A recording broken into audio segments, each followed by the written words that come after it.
What's going on, my fellow Jedi and Padawans? Welcome back to another Jedi gaming video. Thank you guys so much for coming back to the channel, and if you guys are new, welcome. I hope Witch Queen has been treating everybody fantastic. Y'all have been getting the god rolls that you want, completing that campaign on the power grind. So much content to cover with the release of Witch Queen. It is insane. Absolutely loving it. I hope you guys are enjoying the content that I'm putting out. The views, subscribers, comments, everything like that means so much to me. Really do appreciate the support. Keeps me going. I love helping out some fellow Guardians with content for Destiny.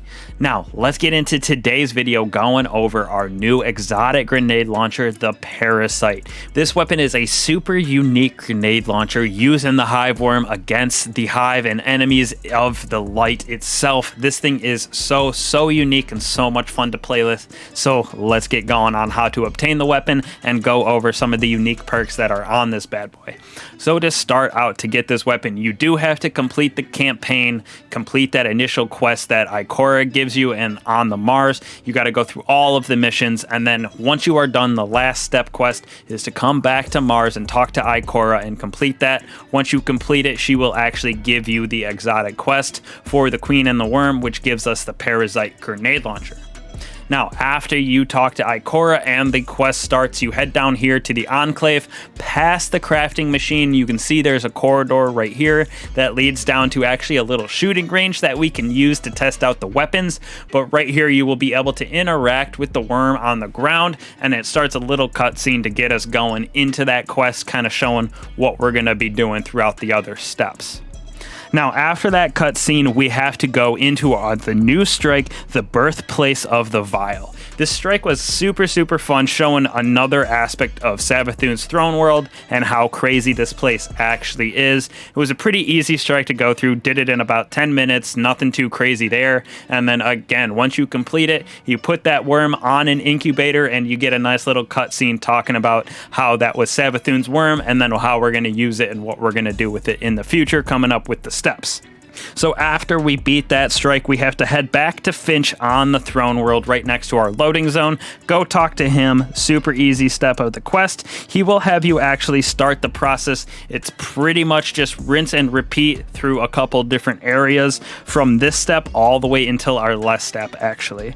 So step 4 that we have to do, run to the Temple of the Cunning, which is, if you follow this path that I am taking, you pretty much go to where the Temple of Cunning is. You have to do some ad clear on enemies. There's going to be a bunch of enemies, some light bearers that are the Hive, and once you defeat all the enemies in that certain area that it tells you to go to, you crush that ghost of the Hive that is right there, and the quest step will progress. You don't have to interact or anything. You just gotta kind of finish that little encounter with defeating those enemies.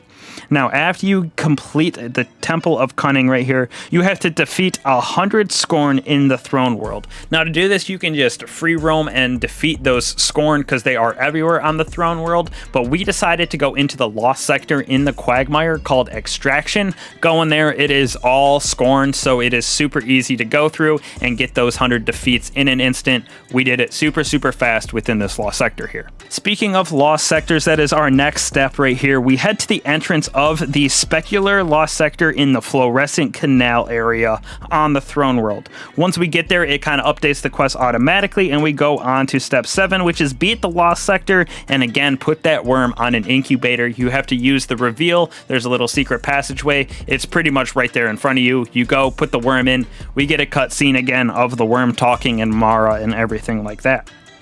After we beat that lost sector within the fluorescent channel, we have to complete 3 patrols in the fluorescent canal. Nothing too crazy there. Patrols are super fast to go through on the throne world. The enemies are everywhere. Once you complete your patrols, we have to go find another rune like we did in the Temple of Cunning, but this time we got to go into the Queen's Bailey. So it's again just a nice little traverse to this area, do ad clear on the Hive and those light-bearing Hives, defeat them, grab that ghost, clear it out, and your quest step will update once again, where we have to go into another lost sector. This time we're going into the Metamorphosis lost sector in the Miasma. Once again, go into the entrance, it updates automatically automatically to where you got to complete that lost sector. Once you complete the lost sector, you put the worm on the incubator and it updates again, rinse and repeat, just like I was saying. Now after this one, it does change up a little bit. We head to the alluring curtain to find another rune, which again is just add clear, a little couple jumping puzzles that we have in this section, but all we do is add clear, defeat those hives, destroy that ghost for them, bada bing, quest step updates automatically. Now this time, instead of a lost sector right away, we have to find the hidden cache that is located right here in the alluring curtain.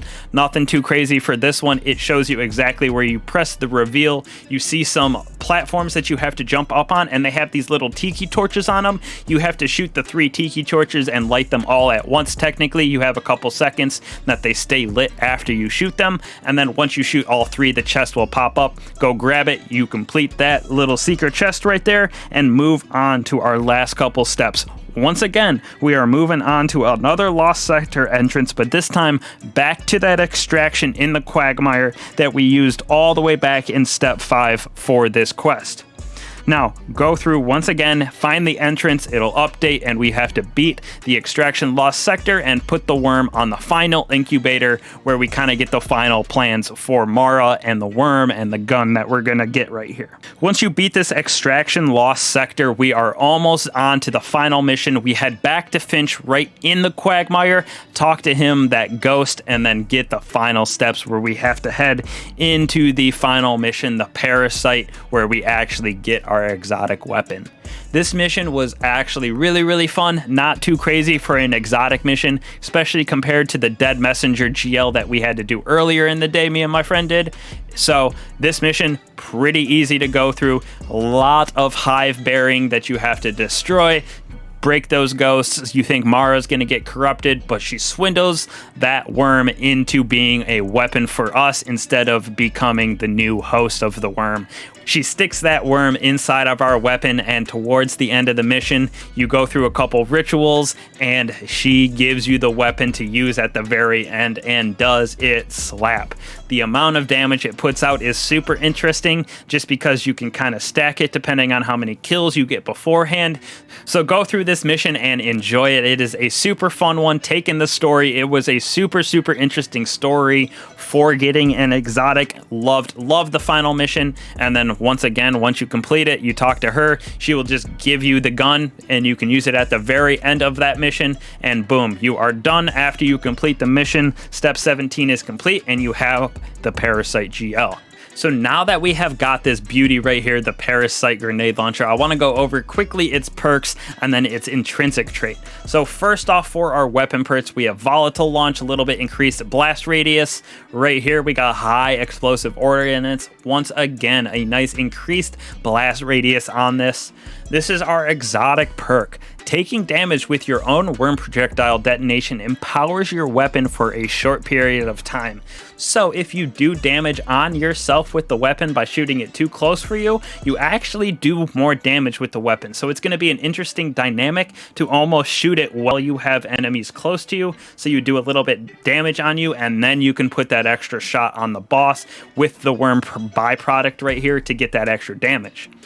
Now on top of that, we have the intrinsic trait right here, Worm's Hunger. This weapon fires the hive worms which explode on impact. The size and damage of the explosions scale with the number of enemies you just defeated before firing the weapon. So if you happen to defeat a whole group of enemies, reload, you will have that Worm's Hunger times X. It'll count up to a certain number, and it'll do more damage based on how many enemies you defeat in that beforehand.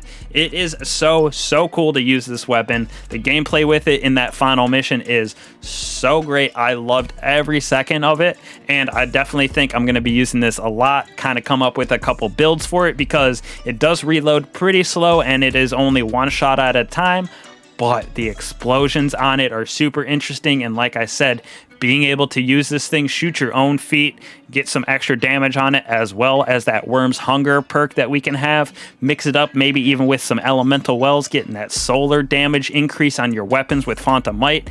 Gonna be some interesting builds that we are going to be able to come up with this thing and see what it does in the future, if it will be super viable for DPS in endgame like raids, GM, stuff like that, or if we are going to have to stick to the tried and true Galahorn. So definitely suggest grabbing this as soon as you can. It was a super easy quest in all seriousness to go through. Just a lot of going back and forth between lost sectors and then those couple other areas in the throne world. Just really showing off the throne world and then getting this crazy exotic weapon right here. So hopefully this little guide helped you guys out. Grab this thing ASAP. Definitely suggest it. Super fun and interesting weapon to use. So thank you guys so much again for coming back. I'll catch you guys in the next one. Peace.